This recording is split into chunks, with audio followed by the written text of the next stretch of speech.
Good morning. Good morning. It's time for Who Makes the News, and we're doing it again live on this again today, just to see how it goes. And what is Who Makes the News? Who Makes the News? It's the daily part of the radio program, now kind of video program, where we'll be going through the media for Fiji, including the print media, any online stuff that we've seen, and TV media as well, to analyze the stories from a gender perspective. Asking questions like, what about the women? Where are the women? We have told you so many times where they are. Why can't you find them? We did find some. We did find some. Today is a good day, where it's not just a woman crying hysterically, but professional women. Definitely. So that's good. What is your favorite story today? Well, I've kind of picked sort of two stories and I guess an advert / picture promotion. But the first story that I liked, and it has been run a few times in the days past, where Fiji Link, which is kind of Fiji's sort of smaller inter-island plane company thing. Local planes. Local planes, yes. They had their first all-female crew fly from Fiji to Apia in Samoa. Yeah. So it was captained by Hartley Nguyen, who is the first kind of proper captain for Fiji, female captain anyway. And first officer Sonam Pratap. And first officer was quoted as well, direct quote. So it's like, oh my goodness, it's so cool. So yeah, that was on page 5. It was a small article, kind of relegated to like the side of the edge of the paper, but it was there, so it was cool. We made the page 5. And not even that it was there, but that they actually had quotes. I mean, because it's something we see a lot, and if you are new to Who Makes the News, welcome. And what we see more often than not is talking about women and not talking to women or hearing from women. Admittedly, this is a professional, and so she does have a little bit more in the way of reason to speak to her. Yeah. For the mainstream media, because she knows about flying. She knows how to fly the plane or what to do as like the assistant to flying the plane, and so.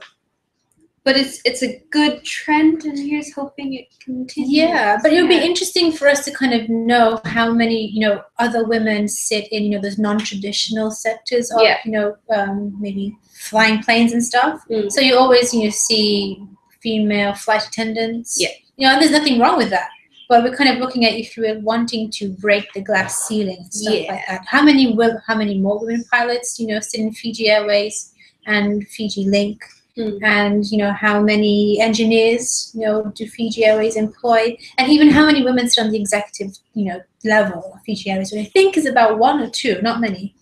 There's Sinead Voss. Yeah, she's kind of like, I don't know how much she's in charge because I don't do much reading about the planes and the plane ownership, but in terms of whenever Fiji Link does have a thing, she's always there. Yeah, but she's also sitting on another board of something else, but that's nothing to do with this article, so never mind.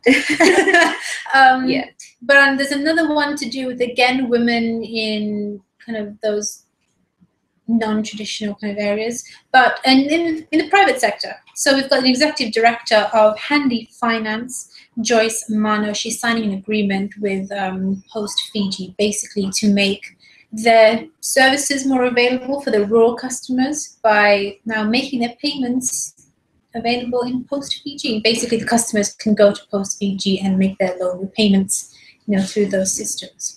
Through the post. Which is pretty good, particularly if you consider, but again, like there's services still available outside of some of the town centers. And if people have questions or otherwise, how accessible is going back to your financer and having those kinds of discussions. But it is important, and it is good to see that people are thinking about the users of services like this that are a little bit more out of the reach of where their head office might be. So that's good. And also very interesting to see that the executive director of a financial institution is a woman as well. Yeah, and it's not just limited to Handy Finance as well. Kontiki Finance have made placed an advert in the paper where they've promoted a woman to the position of manager. Her name is Avia Ului Tavuki. and she now can manage your deposits. Yeah. Yeah. So put the money in. Yeah. So that's always really interesting because it's something we hear from the rural women all the time, is that sometimes, particularly as a rural woman, you want to be able to speak to a woman or to be able to identify with somebody who you might feel is a little bit more similar to you or might understand your situation. So, for example, when women are talking about local government, they want women in local government so they feel like they have somebody that they can actually go to. Admittedly, that is, you know, I mean, very complicated in terms of how do we actually break that kind of stigma, but also how do we train men to also be a little bit better at listening and talking to people. But having said that, I've just read an email from our Tavua correspondent, Fane Basewanga, and she has just basically kind of updated us on her radio program for September, where she's interviewed a member of the Tavua Council, I believe, who's a female. So today in Daily's update, that's kind of what I'm going for. Oh yeah. Yeah, so it's her little bit of an update. She's also sent her transcript through, so it's really interesting because how does she fit in the local government context, particularly because I think she's of what many will understand to be mixed heritage, although if you're not very familiar, she's like, I think, Pat Ratum and Pat Itoke. Okay. So living in Tavua would be very interesting for her, one, as a woman in local government, but also as a woman of mixed heritage as well. So yeah. Women in charge of stuff. Yeah, that's what we like to see. That's kind of sort of it for the story that, you know, brought my attention. There were a couple more things like our children don't read anymore. Yeah. So now we give them tablets. Yes, don't give them books, because books, it's too hard to turn a page. Right?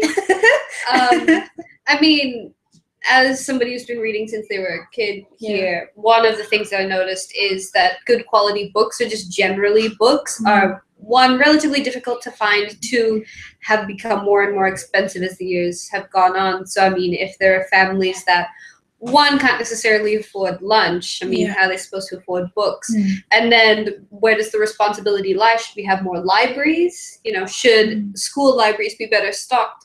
But particularly for rural schools, if they're going to be looking at their libraries, they're going to probably get a little bit worried, because if you're in a flood-prone area, if there's a natural disaster, your entire library stock is going to go, because unless you have a waterproof library, I've never seen a waterproof it's library not going to work out very well. So how do we really make sure that children are being engaged?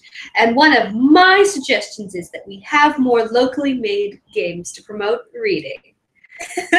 Primarily because Kyla is now a Wednesday insert. I do know that when it came out when I was in high school, it was a Wednesday insert. So one kid in class would buy the newspaper because Kyla was in it, and everybody would read it. And they do have a little bit of a 3-page feature about gaming. But in terms of accessible gaming, I don't think that they're quite looking at indie games yet. And they probably should, because they're far more cheap and accessible and shorter. And I don't know. I'm just an indie game fan. I don't really play games. Which is not true. You are a mobile gamer. Am I now? Yeah. I've just discovered something about myself. So a lot of people would criticize you for being a casual gamer if you are of the mindset of the hardcore gaming experience. But yeah, so mobile gaming as well, with it taking off, with smartphones being far more accessible. You know, Candy Crush is a big deal here. Right. Facebook games, since Facebook games started, that was also a big deal. But you'll constantly see parents using their phones or their smart devices to entertain their children. That is very true. So if we take a look at how can we have maybe locally made games that are partly educational for kids to be using, then it could promote reading. It could give them something better to do. So it's really like a kind of diverting your attention in terms of financing. What are you trying to promote in terms of education for children? Very interesting. Food for thought. Our video is dropped, but it'll be back. Oh, it's back. And I guess we will leave you there, since Google Hangouts is trying to make us leave. We are not wanted anymore. So thank you so much for watching. Yeah, cheers, guys.